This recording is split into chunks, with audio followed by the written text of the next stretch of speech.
నమస్కారం. మహావిద్య మంత్ర ఛానల్‌కు స్వాగతం. నమస్కారం. అమావాస్య ముందు రోజైన కృష్ణపక్ష చతుర్దశి అంటేనే శివుడికి మహాప్రీతికరమైన రోజు.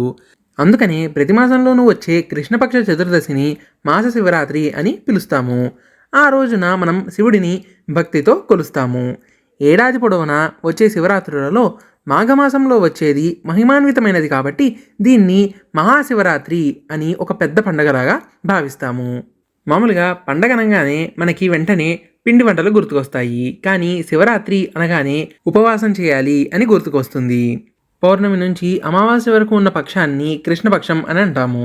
ఈ తిథులలో ఒక్కో రోజు గడిచే కొద్దీ చంద్రుడు క్షీణిస్తూ ఉంటాడు. అందుకే ఆయనను మనం క్షీణచంద్రుడు అని కూడా పిలుస్తాము. జ్యోతిష శాస్త్ర ప్రకారం చంద్రుడు మనఃకారకుడు. అమావాస్య నాటికి ఆయన మనసుని నిస్తేజంగా మార్చేస్తాడని ఒక నమ్మకం ఉంది. తద్వారా మనుషుల ఆలోచన తీరు, వారిలోని ఉత్సాహం మందగిస్తుంది అని అంటారు. ఇలాంటి సమయంలో భగవంతుడి మీద మనసుని లగ్నం చేయడం వల్ల రెండు లాభాలున్నాయి. ఒకటి, నిస్తేజంగా ఉన్న మనస్సు భగవన్నామంతో ఉత్తేజితం అవుతుంది. రెండవది ఏంటంటే, కష్టం వచ్చినా వాటిని ఆ భగవంతుడి మీద భారం వేసి నమ్మకంతో ముందుకు సాగాలని తెలుస్తుంది. ఇలా భగవన్నామస్మరణతో ఉండడం వల్ల మర్నాడు నిస్సత్తుగా గడవాల్సిన అమావాస్య కూడా ఉత్సాహంగా సాగిపోతుంది. అసలు మహాశివరాత్రి ప్రత్యేకత ఏమిటంటే, సృష్టి ఆరంభంలో పరమాత్మ తనను తాను ఒక దివ్యమైన అగ్నిస్తంభాకృతిగా ప్రకటించుకున్నాడు. అది వ్యక్తమవడం, అలా వ్యక్తమైన రోజు మహాశివరాత్రి అని చెప్పబడుతోంది. ఇలా భగవంతుడు తనను తానే ప్రకటించుకున్నాడు అనే దానికి సంబంధించి ఒక పురాణ కథ ఉంది. బ్రహ్మ విష్ణువుల మధ్యలో పరమేశ్వరుడు ఒక మహాలింగంగా ఆవిర్భవించి తన ఆది మధ్యాంత తత్వాన్ని ప్రకటించాడు అని చెప్తున్నారు. అయితే పురాణాల్లో కొంత అభిప్రాయ భేదం కనిపిస్తోంది. ఒకటి, మాఘబహుళ చతుర్దశి అర్ధరాత్రి సమయంలో పరమేశ్వరుడు అగ్నిలింగంగా ఆవిర్భవించాడు అని కొన్ని పురాణాల్లో కనపడుతోంది. కానీ మహాశివరాత్రికి సంబంధించిన అంశాలలో శివపురాణంలో మార్గశీర్ష మాసం ఆర్ద్ర నక్షత్రం నాడు పరమేశ్వరుడు ఒక మహా అగ్నిలింగంగా ఆవిర్భవించాడు అని చెప్పారు.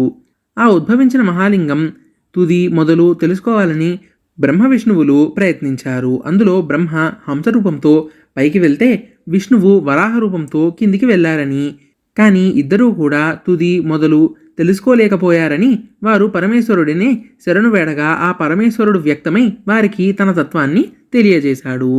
అప్పుడు బ్రహ్మ విష్ణువులు ఇద్దరూ కూడా శివారాధన చేశారు. వాళ్ళు శివుడిని ఆరాధించిన రోజు మాఘబహుళ చతుర్దశి అర్ధరాత్రి సమయం. ఆనాటి నుండి శివలింగారాధన వ్యాప్తి చెందింది. బ్రహ్మ విష్ణువుల నుండి దేవతలు, దేవతల ద్వారా ఋషులు, ఋషుల ద్వారా సమస్త ప్రపంచము తెలుసుకుంది. ఇలా పరమేశ్వరుడు తనను తాను వ్యక్తం చేసుకొని తన ఆరాధనను బ్రహ్మ విష్ణువుల ద్వారా వ్యాప్తి చేసిన రోజు మాఘబహుళ చతుర్దశి. సంవత్సర కాలం శివారాధన చేసిన ఫలితం ఈ ఒక్కరోజు ఆరాధన వల్ల లభిస్తుంది. అందులోనూ ఆ పరమేశ్వరుడు అభిషేక ప్రియుడు. పళ్ళు, పూలు ఏవి దొరక్కపోయినా కాసిని బిల్వపత్రాలతో పూజించి లింగానికి అభిషేకం చేస్తే తృప్తి పడిపోతాడు భోలాశంకరుడు. అలాగే శివరాత్రి నాడు శివుడిని బిల్వపత్రంతో పూజించాలి అని చెప్తారు. 3 కొసలుగా చీలి చూడగానే త్రినేత్రుడిని గుర్తు తెచ్చే బిల్వం మన దేశంలోనే పుట్టిన ఒక ఔషధ వృక్షం. బిల్వ వృక్షం ఎదిగేందుకు ఎలాంటి ప్రత్యేకమైన వాతావరణం కూడా అవసరం లేదు.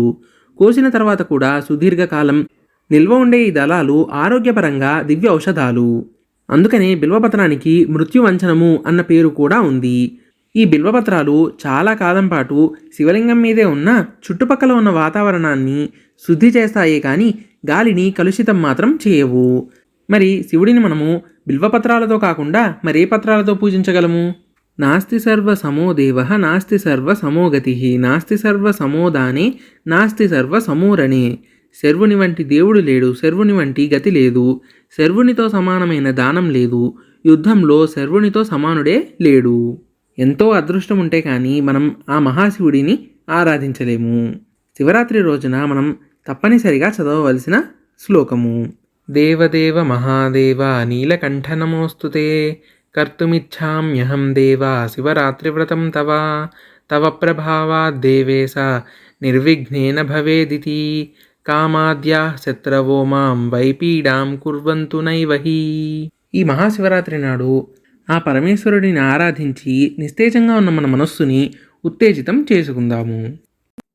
ఈ వీడియో మీకు నచ్చినట్టయితే లైక్ చేయండి, షేర్ చేయండి, అలాగే సబ్స్క్రైబ్ చేయండి. సబ్స్క్రైబ్ చేసిన తర్వాత బెల్ ఐకాన్ క్లిక్ చేయండి. Thank you for watching.